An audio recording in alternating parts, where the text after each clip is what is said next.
questions on what you hear. There will be time for you to read the instructions and questions, and you will have a chance to check your work. All the recordings will be played once only. The test is in 4 sections. At the end of the test, you will be given 10 minutes to transfer your answers to an answer sheet. Now turn to Section 1. Section 1. You will hear a conversation between an agent from the Student Job Centre and a student who wants to find a part-time job. First, you have some time to look at questions 1 to 3.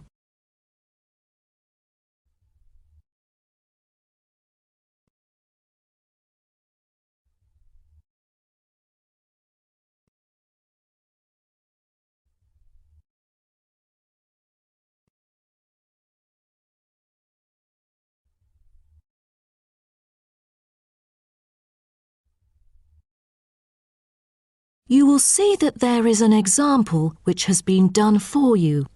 On this occasion only, the conversation relating to this will be played first. Good morning. Oh, good morning. Is this, room number 316? Yes, that's right. So, is this the Student Job Centre? It certainly is. How may I help you? Well, actually, I'm looking for a job, a part-time job. Do you have anything available at the moment? Ah, yes. Are you a registered student? I'm afraid this service is only available to full-time students. Yes, I'm doing my degree in statistics studies. Here's my student card. Right. Well, let's just have a look at what positions are available at the moment.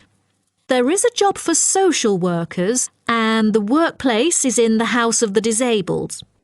The agent says that the workplace for social workers is in the House of the Disabled, so disabled has been written in the space. Now we shall begin. You should answer the questions as you listen, because you will not hear the recording a second time. Listen carefully and answer questions 1 to 3. Good morning. Oh, good morning. Is this, room number 316? Yes, that's right. So, is this the Student Job Centre? It certainly is. How may I help you? Well, actually, I'm looking for a job, a part-time job. Do you have anything available at the moment? Ah, yes. Are you a registered student? I'm afraid this service is only available to full-time students. Yes, I'm doing my degree in statistics studies. Here's my student card.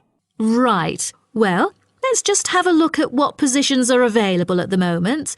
There is a job for social workers, and the workplace is in the House of the Disabled. That would be fine for me. What are the hours like? You'll have to work every day, and the payment is $9 per hour. However, the skills required are not very basic, so 3 days of training is needed. The pay is quite good, though I'm in my second year of study now and must attend some courses during the daytime, so I'm afraid I can't make it for this one. Do you have any other positions? You know, ones that I could spare more class-free time on? That's not good then. Let's see. Here, there is one for security guards in the supermarket. What about the pay? The salary is pretty standard for this one. It's $25 per hour. Great! That's much higher than I would have expected. Are there any special qualities required?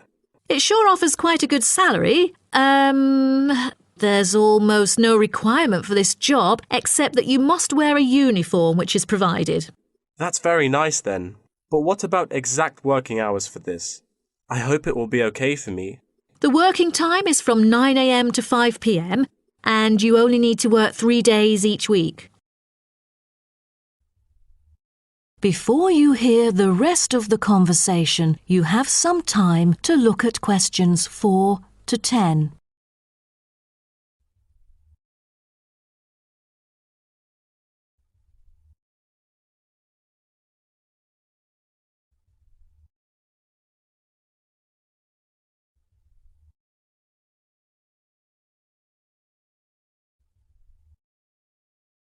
Now listen and answer questions 4 to 10. That sounds like fun. But unfortunately, I've got other arrangements during the weekdays. So that's not possible either, I'm afraid. Well, I think we do have something else for you. Yes, here it is. There is a vacancy for a van driving position in a furniture company that might suit you. What is the working time for this one? On the weekends? No, it's night work. That's good to hear, 'cause I'm available for most of the late hours. And the good thing for this is that you've got variable hours to choose from, though the payment is fixed. Any other restrictions for this one? Yeah, it requires the driver to have reliable driving skills. You know, in case of unnecessary damage or any unwanted possibilities of accidents. Night work is perfect, but I don't even have a driver's license, not to mention my horrible driving skills. No driver's license. That makes it impossible at all. All right. The last option that might suit you is a job as a data entry clerk. You'll be expected to work in a school. It's actually a good place, you know. Lovely. And what about the working hours? Not on weekdays, I hope. Actually, you'll be working only on weekends. You get a fixed salary and you're expected to be familiar with keyboarding skills. That's not the only limit, though, because I'm afraid personal transport is also a must. That's not a problem. I've got a bicycle to travel around with. Great. Now, just fill out this form and we'll see what to do next. Wonderful. That is the end of section 1. You now have half a minute to check your answers.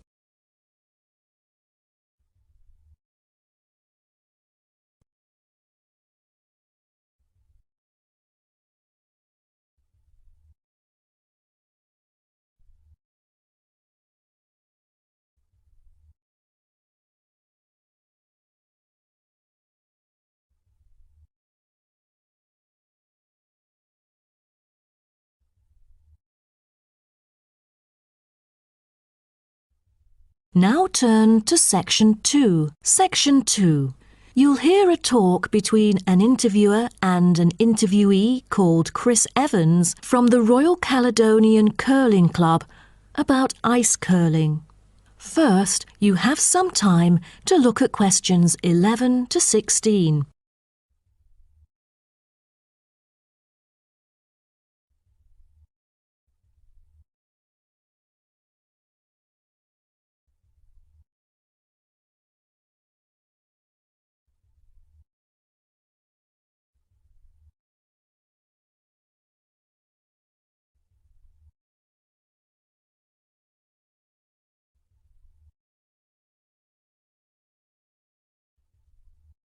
Now listen carefully and answer questions 11 to 16.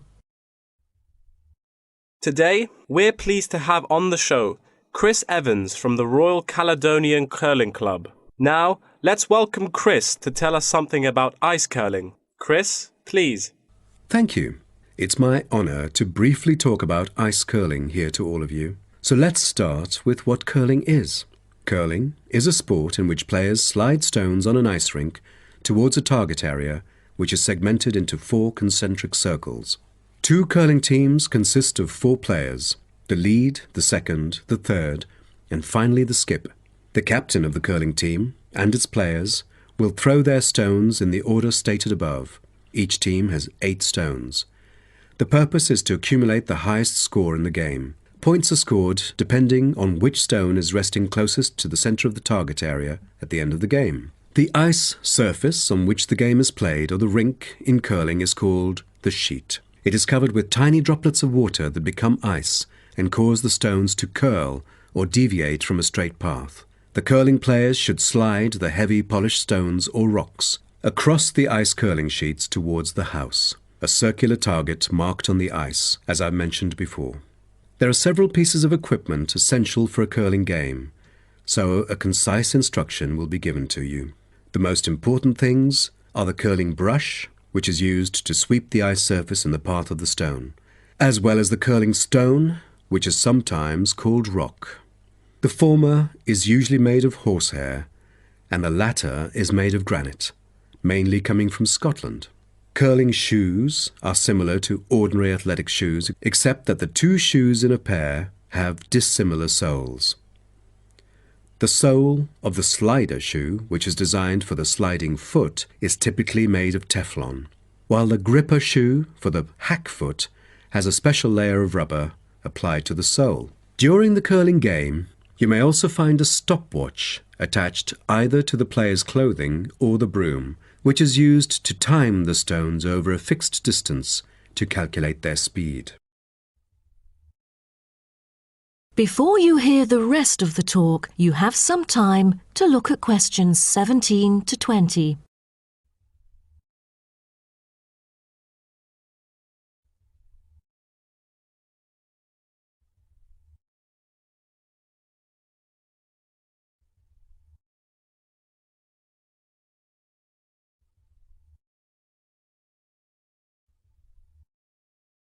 Now listen and answer questions 17 to 20.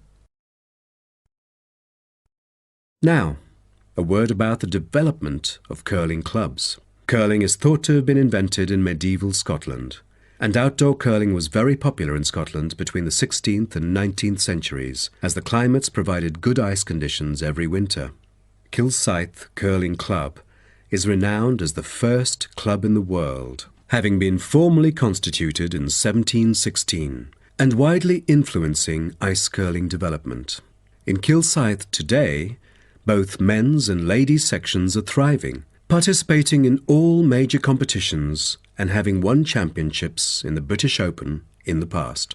The mother club of curling, Grand Caledonian Curling Club, was instituted in 1838 for the purpose, not as such to attract people's interest, but to regulate the ancient Scottish game of curling by general laws. With these official rules, the young curlers could be trained in a more professional way. By 1842, the new national club had sought to obtain royal patronage, and it has ever since been known as the Royal Caledonian Curling Club. However, many sports, such as athletics and tennis, were frowned upon as being too recreational and not practical enough. So the Crown banned them by law during the 1300s, in the hope that men would instead practice the archery skills that were seen as vital to the country's defence. And the ban was lifted in the 17th century. So, do you know the reason for curling being kept during the 16th century? Is it because it was so popular, or because people from all ages like children could play it? The spirit of curling dictates that one never cheers mistakes, misses, or gaffes by one's opponent.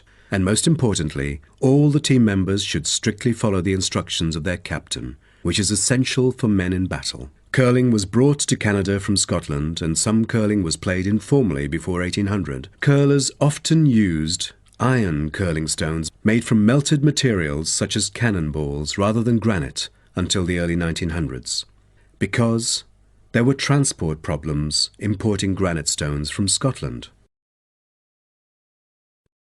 That is the end of section 2. You now have half a minute to check your answers.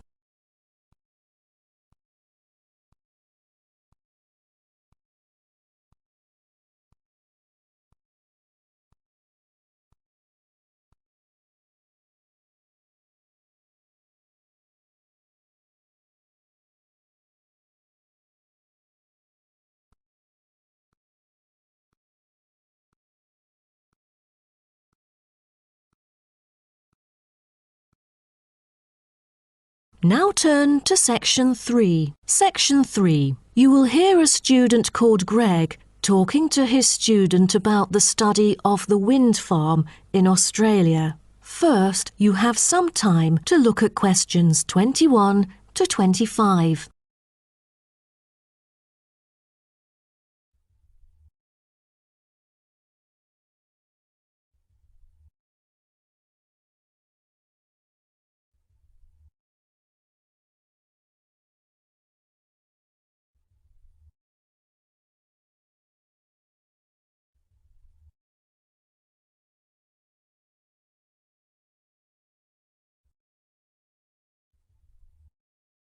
Now, listen carefully and answer questions 21 to 25. OK, Greg. So I finally managed to read the article you submitted, the one about the study of the wind farm in Australia. You did? Great! What did you think of it? Yeah, I was a little confused at first because of the background information you failed to present on the paper. I mean, it's kind of important for you to give some general knowledge before you start actually writing on the main theme.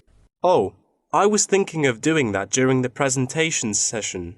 But now that you have mentioned it, I could add it to the beginning of the essay. I've done some research on that, to think about the different ways that people use wind. Wind is one of our cleanest and richest sources of power, as well as one of the oldest.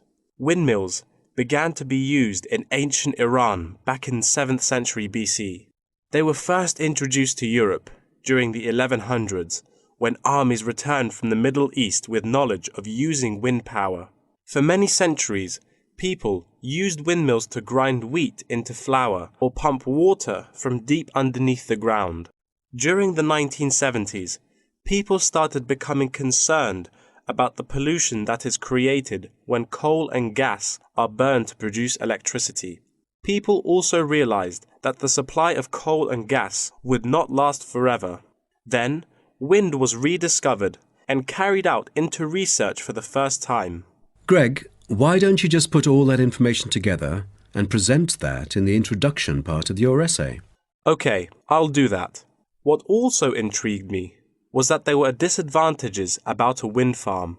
You see, all the conventional green scenarios for reducing carbon emissions include a dramatic upscaling in renewable power generated by wind, both on and offshore. However, the environmental impacts of this large-scale industrial deployment, both of turbines and power lines, frequently in relatively natural areas, are often neglected by climate campaigners. For example, wind turbines have the reputation of generating noise as well as electricity. So as more electricity is produced, they can be really noisy. Another thing is that some new turbine blades kill a worrying number of birds, especially large birds like raptors. But there must be a bright side, right?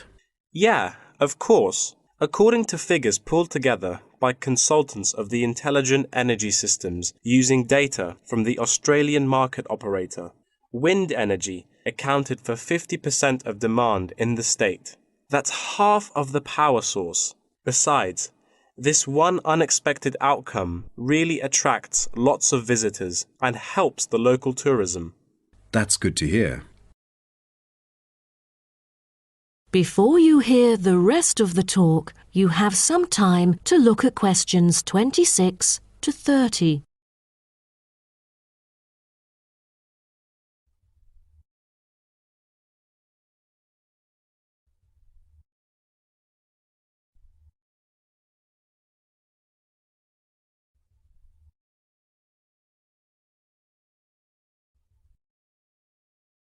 Now, listen and answer questions 26 to 30. Oh, how about the structure? Offshore wind farms consist of a number of connected elements. These include the turbines, foundations, array cables, offshore substation, export cable, and onshore substation and infrastructure. Just a single one of these giant wind turbine blades, produced by manufacturer Siemens, is almost as big as the Airbus A380, the world's largest plane. That's made in Europe. Impressive. Actually, at first, there were protests among residents who claimed themselves to be victims of land loss and noise. Then, policies came out really quick, and then they could get allowance from the government. From then on, things went smoothly. What would happen in extreme weather conditions? I mean, it could be dangerous if hurricanes occur. A motorized operating mechanism enables the device to be switched back on remotely. All versions feature the modular design and share the same complete range of standard accessories, thanks to its very extensive operating temperature range of -25 to 70 Celsius and its strong temperature range of -40 to 70 Celsius. It is ideally suited for use in wind turbines under extreme climatic conditions, though they do have an option to lower the speed of it. Wonderful. Then, what were the fans, or turbine blades, made of? Is it a special kind of metal? No, they were too heavy. Wind turbine blades must be strong, light, and capable of operating for decades without much, if any, maintenance. Fiberglass is one of the main components of many large-scale wind turbine blades. The material is used because it is lightweight, easily shaped, and not too expensive. Another material used to make longer turbine blades is timber. This material is too expensive to use amongst all the blades, but on the longer blades, it's used to help reinforce them because it is stiff and light. That is the end of section 3. You now have half a minute to check your answers.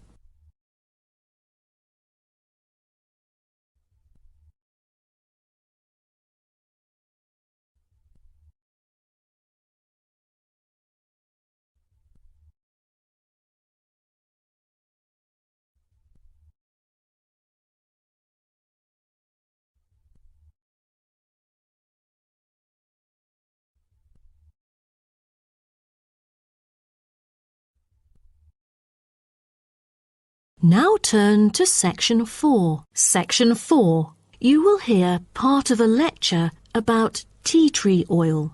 First, you have some time to look at questions 31 to 40.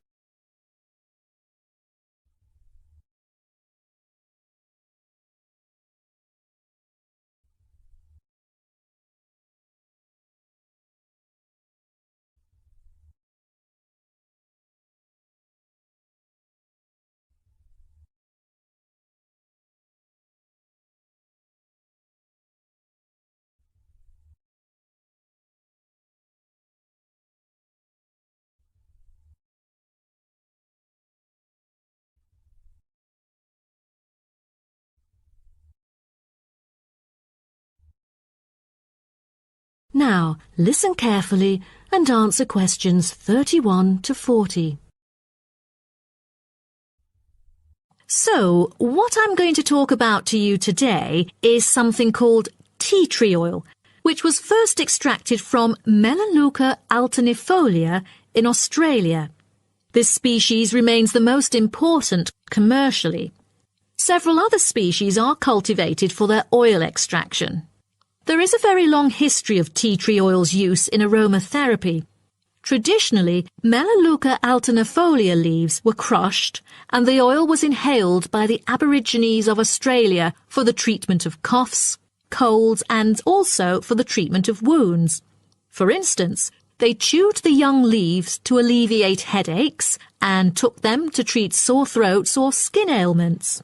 The Aborigines world was discovered by Willem Janszoon, a Dutch explorer who was the first European to sail to Australia. In 1606, he reached the northern coast of Australia in his ship. Then several voyages of exploration followed in the first half of the 17th century. The Dutch found it a paradise on earth for man's well-being, with timber, stone and lime for building. There was also plenty of salt, and the coast was full of fish. Besides, they found the characteristics of the diet there because they happened to meet 10 naked black Aborigines having a meal in the open air. While the value of tea tree oil originated from Australia, it was gradually known and tested by the outsiders. In the middle of the 18th century, Sir Hugh Palliser, an officer of the British Royal Navy who had been to Australia several times during that period, got serious injuries all over due to his experiences in several wars. For more than the last 15 or 16 years of his life, he seldom laid down on a bed because of the constant pain in his leg. Then he tried tea tree oil, as it was said that tea tree oil could operate as a very powerful immunostimulant for pre- and post-surgical care. The use of the name tea tree, also called paper bark trees, probably originated from Captain James Cook's description he made soon after he had arrived at the coast of New South Wales in 1770. At the time, he witnessed some Aborigines of Australia using one of the shrub's leaves to make an infused drink in place of tea. In the 1920s, some human clinical research and the documentation of many benefits associated with tea tree oil were credited, which were made by Dr. Arthur Penfold, an Australian government chemist. He investigated the business potential of a number of native extracted oils, then reported that tea tree oil was promising as it exhibited powerful antiseptic properties. But after World War II, the entry of antibiotics declined the use of natural products in medicine, which had a negative effect on the production of tea tree oil.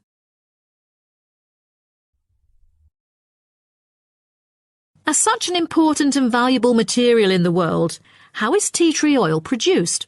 I think most of you are curious about this. Tea tree oil can be extracted in some different ways, but the most traditional way is steam distillation. Once harvested in winter, when the amount of required essence in oil meets the needs for production, the finely cut trees are transported to a steam distillation facility. The extraction is made by distilling the leaves in specially designed stainless steel stills along with the stems to yield pure oil. The water-filled boiler is heated and constantly monitored to maintain the correct temperature. Both the steam and oil evaporate and then condense as they run through a pipe into the collecting container where the oil floats to the lid, while the water, because of gravity, goes steadily out the lower exit pipe. At the end of the hour, the oil is siphoned off through the upper pipe, while the condensed steam floats through the lower pipe towards the ground. At the end of each distillation, all the spent plant material is hauled out of the still pot by hand with a short rake, piled onto a trailer and spread where required as a thick woody mulch. That is the end of section 4. You now have half a minute to check your answers.